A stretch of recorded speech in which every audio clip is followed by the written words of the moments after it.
अस्सलामुअलैकुम जी। रबी इश्रह ली सदरी वयस्सिर ली अमरी वाहलुल उक़दतम मिन लिसानी यफ़क़हू क़ौली।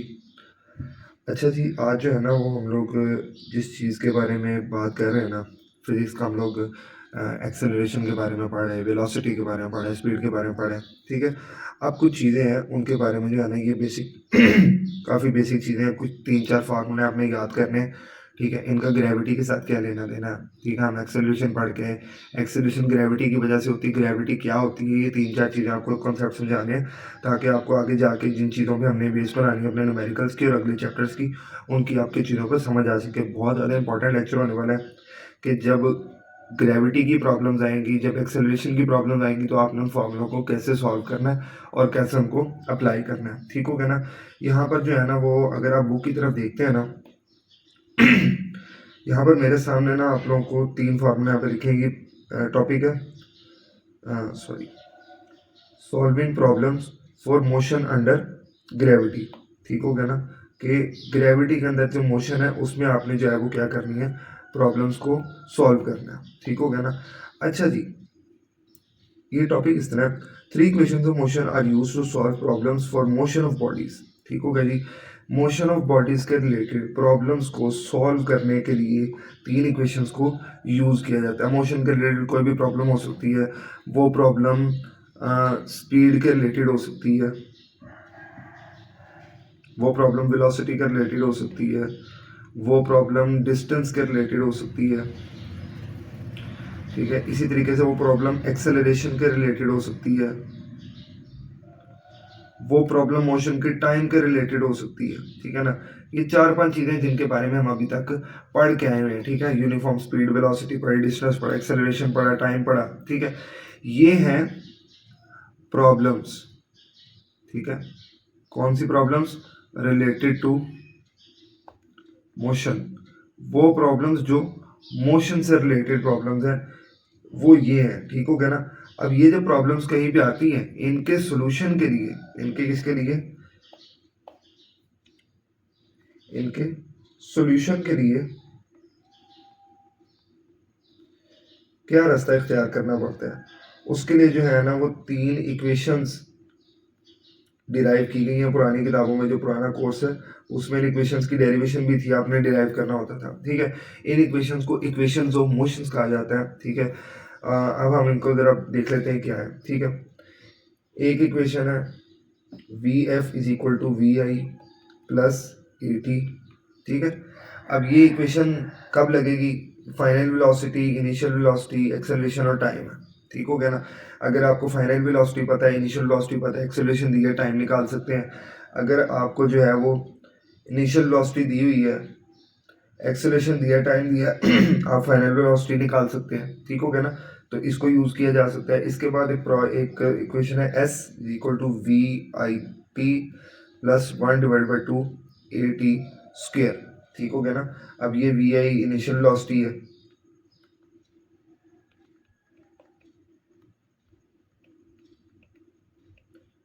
टी जो है ये टाइम है,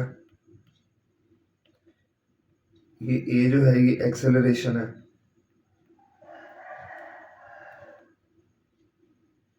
ठीक हो गया ना? और ये वाला टी भी टाइम है। और ये एस क्या है? हमने पढ़ा था एस, जिसका डिस्टेंस को कहा जाता है फिजिक्स में, ठीक हो गया ना? तो आप इससे भी कई चीज़ें निकाल सकते हैं, डिराइव कर सकते हैं, ठीक हो गया ना? तो एक ये फार्मूला है, एक ये फार्मूला है, वन, और एक और है, थर्ड इक्वेशन है 2as is equal to V F का स्केयर माइनस वी आई का स्केयर, ठीक हो गया ना? ये एक इक्वेशन है। यहाँ पे ए एक्सेलरेशन है, एस डिस्टेंस है, वी एफ फाइनल वेलोसिटी है, वी ए इनिशियल वेलोसिटी है, ठीक हो गया ना? ये 3 इक्वेशन ऑफ मोशन है, ठीक है? अब इससे आप डिफरेंट डिफरेंट काम कर सकते हो। मिसाल के तौर पे आपने डिस्टेंस फाइंड करना है, डिस्टेंस फाइंड करने के लिए आपके पास ये वाली दूसरी इक्वेशन भी है और तीसरी इक्वेशन भी है। अब आप देखोगे कि आपके पास गिवन डाटा क्या है, ठीक है? गिवन डाटा आपको कहता है कि आपके पास जो है ना वो वी एफ जो है, सॉरी, वी एफ जो है, मैं इसको इरेज कर देता हूँ। वी एफ आपके पास 5 मीटर पर सेकंड दी हुई है, वी आई आपके पास 10 मीटर पर सेकंड दी हुई है, एक्सेलरेशन आपको 2 मीटर पर सेकंड स्क्वायर दिया हुआ है। टाइम आपने डिस्टेंस फाइंड करके देना है आपने, डिस्टेंस आपने क्या करना है, फाइंड करके देना है। अब जब आपने डिस्टेंस फाइंड करना है ना, तो मेरा बेटा आप देखो, अब आप देखोगे कि इसमें से जो है ना वो ये सारा डाटा आपके पास। अब इसको सॉल्व करने के लिए जो फार्मूला लगेगा वो कौन सा लगेगा, डिस्टेंस का ये भी फार्मूला है, ये फार्मूला लगा सकते हो आप। इसमें यहाँ पे भी टाइम मांगा, यहाँ पे भी टाइम मांगा, टाइम दिया ही नहीं हुआ, तो ये फार्मूला नहीं लगेगा। कौन सा फार्मूला लगेगा, ये वाला फार्मूला लगेगा, ये यहाँ पे लगेगा, ठीक है ना। 2as is equal to, values put करते हैं, 2a है हमारे पास 2, s हमने फाइंड करना है, vf हमारे पास है 5 का स्क्वायर माइनस vi है 10 का स्क्वायर, ठीक हो गया ना। 2 2 4s, 25 माइनस 100, ये आ गया -75, 4s, s is equal to -75 divide by 4, ये कुछ माइनस में आएगा, ठीक है ना, माइनस समथिंग आएगा, ठीक हो गया जी। तो डिस्टेंस आ गया, ठीक हो गया ना। ये माइनस का मतलब है कि ब्रेक सप्लाई होंगे, ये बाद में जाके हम करेंगे क्या हुआ था क्या नहीं हुआ था, ठीक है। तो वो ये बताना चाह रहे हैं कि 3 equations of motions are used to solve the problems of for motion of bodies. If vi is the initial velocity, मैंने आपको बता दिया vi ये क्या होती है, इनिशियल वेलोसिटी होती है। vf is the final velocity, तो वो भी आपने देख लिया अभी यहाँ पे। t is the time and a is the acceleration, ठीक हो गया ना। तो ये 3 फार्मूले आप यूज कर सकते हो किसी भी प्रॉब्लम को सॉल्व करने के लिए जो इनसे रिलेटेड है। ये आपकी प्रॉब्लम है, इनसे रिलेटेड कोई भी प्रॉब्लम आपको आ जाए, किसी भी किस्म की कोई प्रॉब्लम आपको आ जाए, इसको आप सॉल्व कर सकते हो, ठीक हो गया ना। तो ये जो है ना वो इस टॉपिक में वो कहना चाह रहे हैं, ठीक हो गया जी। इतनी बात की समझ लगी। अब हम जरा आगे चलते हैं, 3 इक्वेशन आपने पढ़ ली, ठीक है। अब मेरे बेटे बात ही याद रखनी है, ठीक है। हम जरा आगे चलते हैं इसके बारे में ना हमें कुछ चीज़ें याद रखनी है, ठीक हो गया ना। इसके बारे में सबसे जो है ना बेसिक चीज़ आपने याद रखनी है कि ये वो चीज़ें हैं जहाँ पर आप जो है ना वो ऐसी चीज़ों के बारे में बात कर रहे हो जो ज़मीन के ऊपर चल रही हैं, ठीक हो गया ना। अर्थ के ऊपर जो चीज़ें चल रही हैं ना उनके बारे में बात कर रहे हो, गिरती हुई चीज़ों के बारे में, फ्री फॉलिंग चीज़ों के बारे में, ऊपर जाती हुई चीज़ों के बारे में आप बात नहीं कर रहे हैं यहाँ पे। आप बात कर रहे हो जो चीज़ें ज़मीन पे चल रही हैं, ठीक है। जो फ्री फॉल चीज़ें हैं जो आसमान में फ्लोट कर रही हैं उन चीज़ों के बारे में अभी हम पढ़ेंगे, ठीक हो गया ना। जो चीज़ें चल रही हैं अपनी ताकत पे, ठीक हो गया ना, अपनी एक्सेलरेशन पे, अपनी मोटर पे, अपनी स्पीड पे, हम उनके बारे में बात करें। पहला पॉइंट क्लियर हो गया।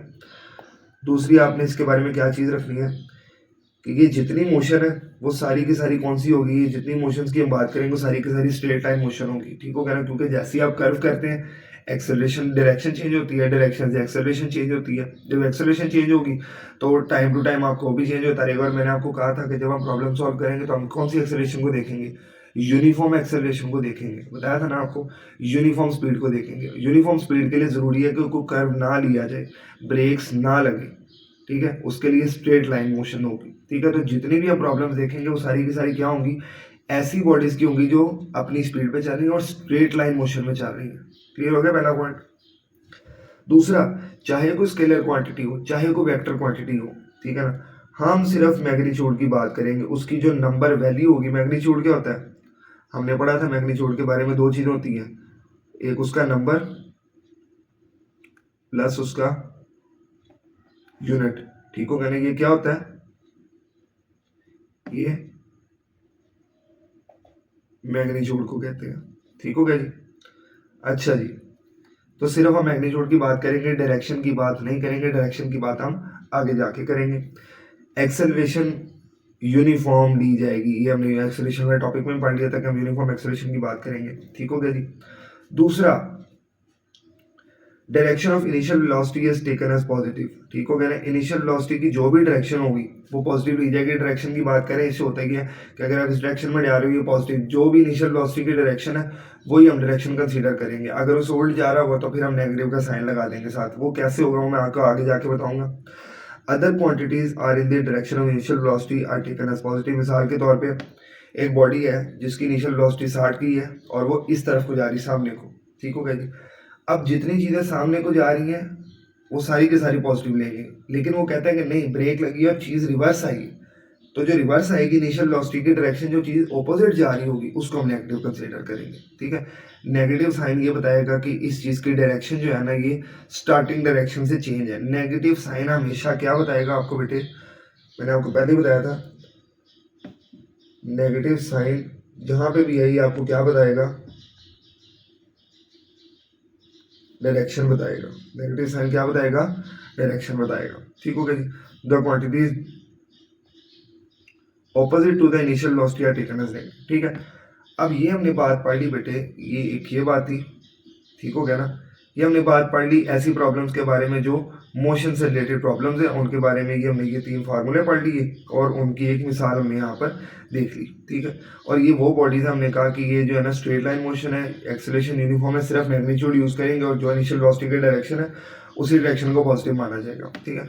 अब हम आते हैं ऐसी चीज़ों के बारे में जहां पर आप फ्रीली फॉलिंग बॉडीज के बारे में बात कर रहे हो। अब फ्री फॉल बॉडी जो है ना, ये पेन है मेरा, ठीक है ना, ये ऐसे नीचे गिर रहा है, ये भी लैपटॉप पे गिरता ना स्यापा पड़ जाना था, ठीक है ना।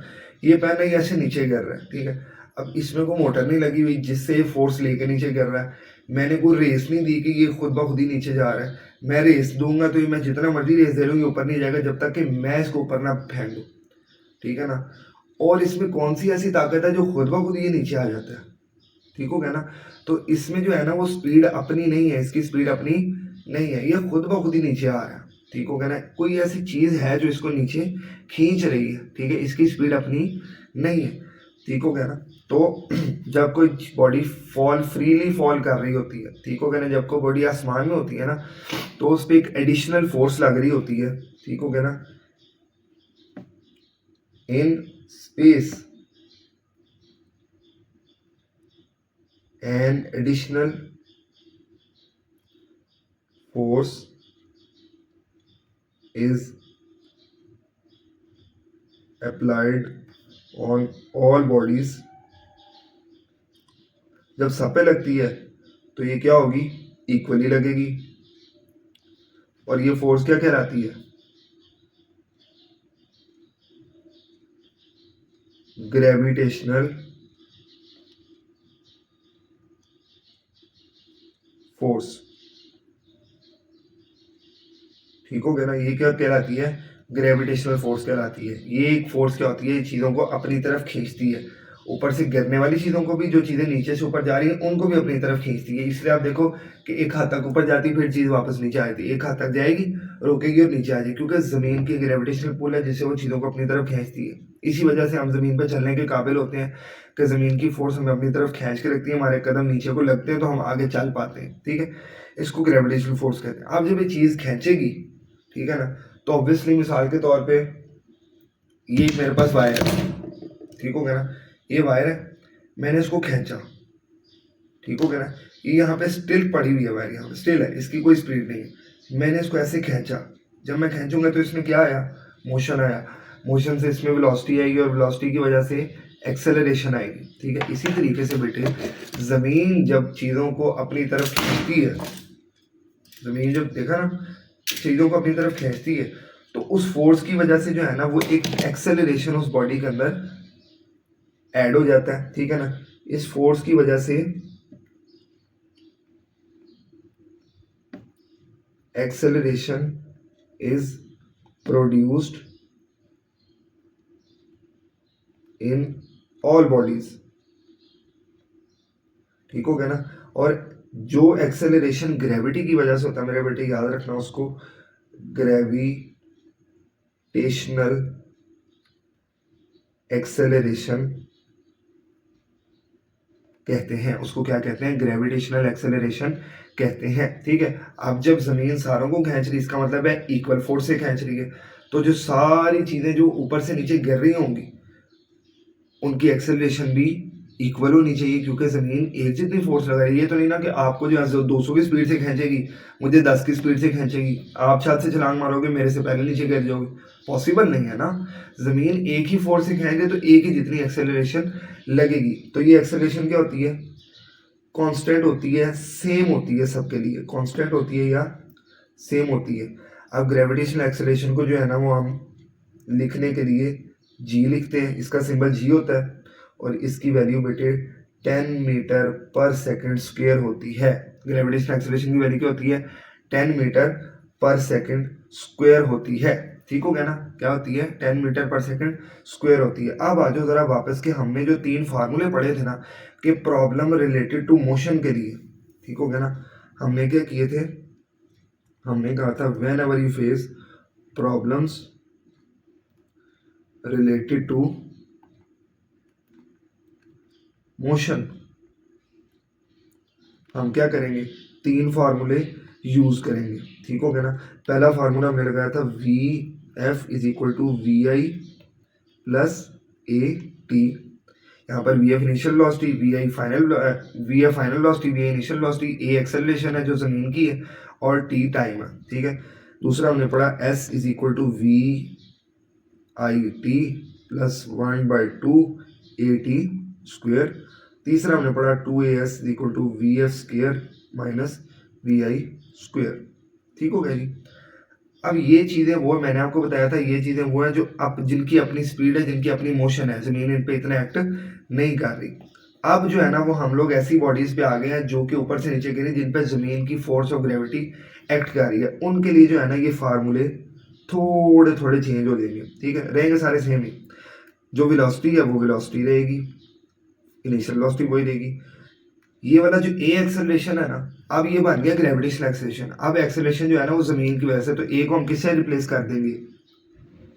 जी के साथ, और टाइम वही रहेगा। ठीक हो गया? तो पहला पॉइंट क्या हो गया? ए हमारा किससे रिप्लेस हो जाएगा? जी से। जहां जहां ए है वहां वहां हम जी लगा देंगे। और जमीन पे होता है डिस्टेंस। जब आप आसमान से नीचे जा रहे हो या नीचे से ऊपर आ रहे हो, तो आसमान में क्या होती है? हाइट होती है। तो डिस्टेंस को हम किससे चेंज कर देंगे? हाइट से। ये काम करना है बस। फार्मूला चेंज कर दो, एस है, एच लगा दो, वी आई टी प्लस 1/2 ए है तो जी लगा दो। मैं इसको जरा उससे लिख देता हूँ ताकि आपको समझ आ जाए। ये जी लगा दो, इधर इधर भी जी लगा दो। ठीक हो गया जी? जो हमने चेंजिंग किया यहाँ पर भी लगना, सॉरी।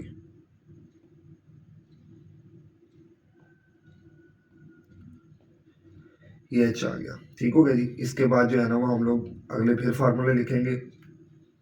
2 जी आ गया ए की जगह पे, एच आ गया एस की जगह पे, is equal to, sorry, 2 G H और वी एफ वैसे का वैसे ही माइनस वी आई स्क्वायर वैसे का। बेटे ये जो है ना वो ऐसी बॉडीज के बारे में है जिनमें फ्रीली फॉलिंग बॉडीज, ऐसी बॉडीज की प्रॉब्लम, ऐसी बॉडी की मोशन की प्रॉब्लम जो फ्रीली फॉलिंग बॉडीज हैं, उनके लिए फार्मूले ये होंगे। अब हम देखेंगे कोई बॉल छत से गिर रही है, किसी ने छक्का मारा है, ऊपर को बॉल गई है और ऊपर से नीचे आई है, कितना डिस्टेंस कवर किया, ऊपर से नीचे आने में कितना टाइम लगा है, ये वाले फार्मूले। ज़मीन में कार है, बाइक है, कोई बंदा है, ये वाले फार्मूले लगे। समझ ना कि अब हम जरा थोड़ा सा रीड कर लेते हैं और फिर कंक्लूड करते हैं लेक्चर को। अच्छा जी, अब हम आते हैं वापस।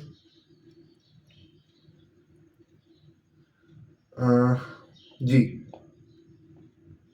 where a body is falling freely under the action of gravity of the earth, the acceleration acting on it is gravitational acceleration। जो बॉडी फ्री फॉल कर रही होती है तो उस पर कौन सी एक्सेलरेशन एक्ट करती है? Gravitational acceleration. ये अभी हम पढ़ के आए यहाँ पे। ठीक हो गया जी? क्या हो गया?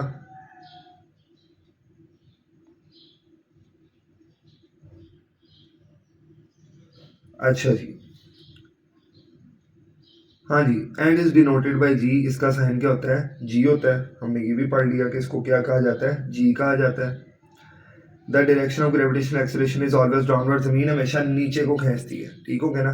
तो जब भी कोई बॉडी नीचे को गिर रही है तो उसकी डायरेक्शन क्या होगी? पॉजिटिव होगी। 9.8 पॉजिटिव है। लेकिन मैं कहता हूँ कि नहीं, चीज ऊपर को जा रही है तो जमीन तो अभी भी नीचे खींच रही है उसको।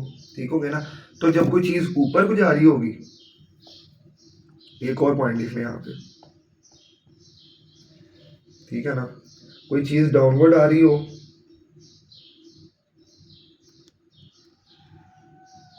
तो जी की वैल्यू होगी 9.8 मीटर पर सेकंड स्क्वायर। कोई चीज अपवर्ड जा रही हो बेटे तो जी की value -9.8 metre per second show करेगी।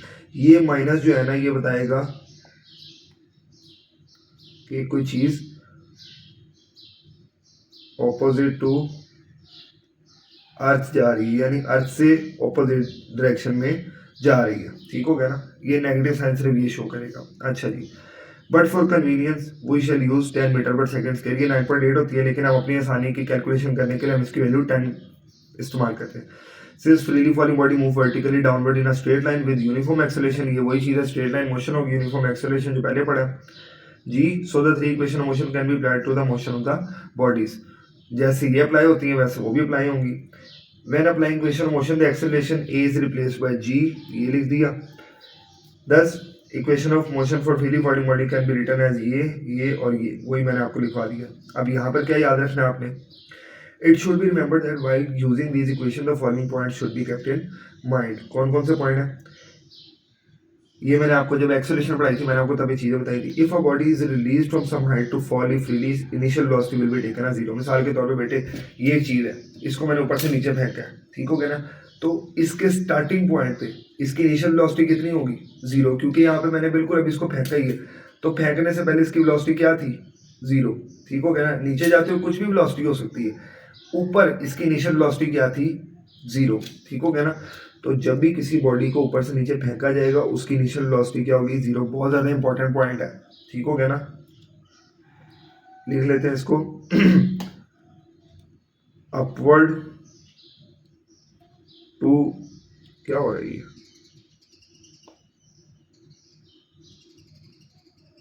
डाउनवर्ड, जब भी आप आओगे बेटे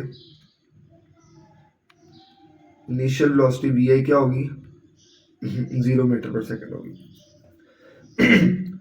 The gravitational acceleration will be taken as positive in downward direction. All the other quantities will be also taken as positive in downward direction. The quantities in direction opposite to acceleration will be taken as negative. वही चीज downward में क्या होगी, positive. जो चीज downward में आ रही है वो सारी पॉजिटिव, नीचे से ऊपर कोई चीज जा रही है वो नेगेटिव हो जाएगी। ये देखो अपवर्ड जा रही है नेगेटिव हो जाएगी। ठीक हो गया। If a body is thrown vertically upward, the value of g will be negative and the final velocity will be zero at the highest point. ठीक हो गया ना, एक कोई चीज को ऊपर फेंका जाए तो value G will be negative. दूसरा उसने बताया कि जब किसी बॉडी को हम ऊपर फेंकते हैं, जब मैंने ऊपर फेंका ये चीज ऊपर गई, ये देखो मैं आपको किताब पे करके दिखाता हूँ। मैंने इस चीज को जो है ना वो एक डब्बा था, मैंने इसको ऊपर फेंका, ये ऊपर गया और एक पॉइंट पे, इस पॉइंट पे आके जो है ना वो ये डब्बा क्या हो गया, रुक गया, और उसके बाद क्या हुआ, इसने नीचे का सफर शुरू कर दिया। ठीक हो गया ना, तो जब इसको ऊपर फेंका जो भी इसकी वेलोसिटी थी वो थी। ठीक हो गया ना, इस ऊपर टॉप पॉइंट पे जाके, ठीक हो गया ना, जब भी कोई चीज जो है ना वो ऊपर से नीचे आ रही है तो यही जीरो। जब कोई चीज नीचे से ऊपर जा रही है, डाउनवर्ड से कोई भी चीज अपवर्ड जा रही है, ठीक हो गया ना, तो जब भी कोई चीज उसकी जो फाइनल वेलोसिटी होगी, ये यहाँ पे क्या थी उसकी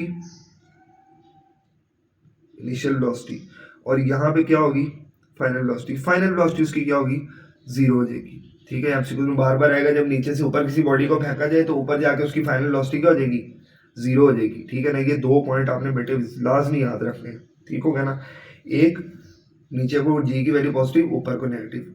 ठीक है, ऊपर से नीचे को चीज आ रही है वी आई जीरो है, नीचे से ऊपर जा रही है तो वी एफ जीरो है। ठीक हो गया जी, ये स्क्रीनशॉट जो है ना मैं अटैच कर दूंगा लेक्चर के साथ, लेक्चर के बिल्कुल एंड पे जो है ना मैं स्क्रीनशॉट अटैच कर दूंगा ताकि आप इसके स्क्रीनशॉट लेके लेक्चर भी नोट कर सको। ठीक है, साथ साथ नोट करते जाना। अच्छा जी, ये कुछ एग्जाम्पल है हम इकट्ठी करेंगे, उसके बाद जो है ना वो हम रिलेटिविटी के बारे में थोड़ा सा पढ़ लेते हैं। इन 1905 famous scientist Albert Einstein proposed revolutionary theory of special relativity which modified many basic concept of physics. ठीक है, इन्होंने रिलेटिविटी कॉन्सेप्ट दिया। इस थ्योरी के मुताबिक speed of light is a universal constant. इन्होंने जो है ना वो स्पीड ऑफ लाइट निकाली,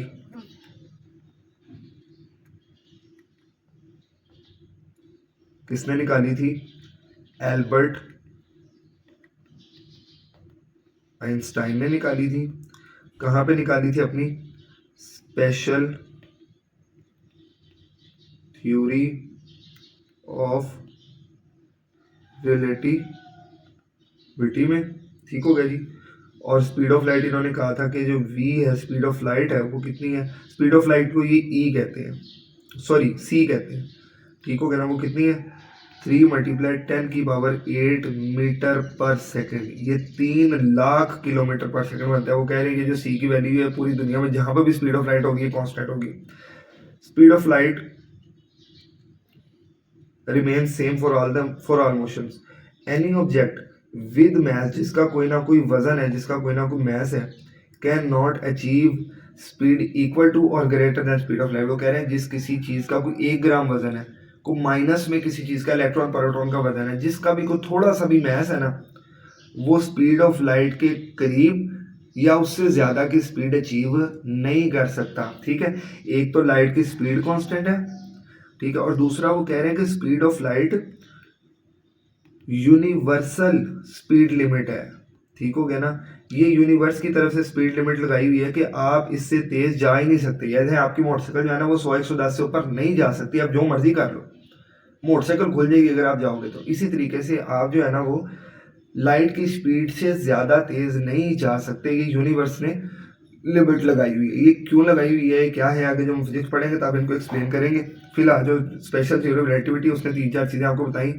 एल्बर्ट आइंस्टाइन ने पब्लिश की, स्पीड ऑफ लाइट बताई, और उन्होंने कहा ये यूनिवर्सल स्पीड की लिमिट है। ठीक हो गया ना, ये आपकी जो है ना वो स्पेशल थ्योरी ऑफ रिलेटिविटी भी हो गई है। ठीक हो गया ना। अब बेटे आपने जो है ना उन चीज़ों को लाजमी से याद कर लेना है, इनको समझ लेना है, इनको लिख लेना है, क्योंकि आपको पता आपको लिखना आ गया, आपसे नंबर किसी का नहीं है। मैं मिलूंगा आपसे किसी नेक्स्ट सेट में। आपका कोई भी कमेंट है मुझे कमेंट करके बताएं, कोई मसला कमेंट सेक्शन में कमेंट करके बताएं ताकि आपका मसला हल किया जा सके। मैं मिलूंगा आपसे किसी नेक्स्ट सेक्शन में। Until then bye bye.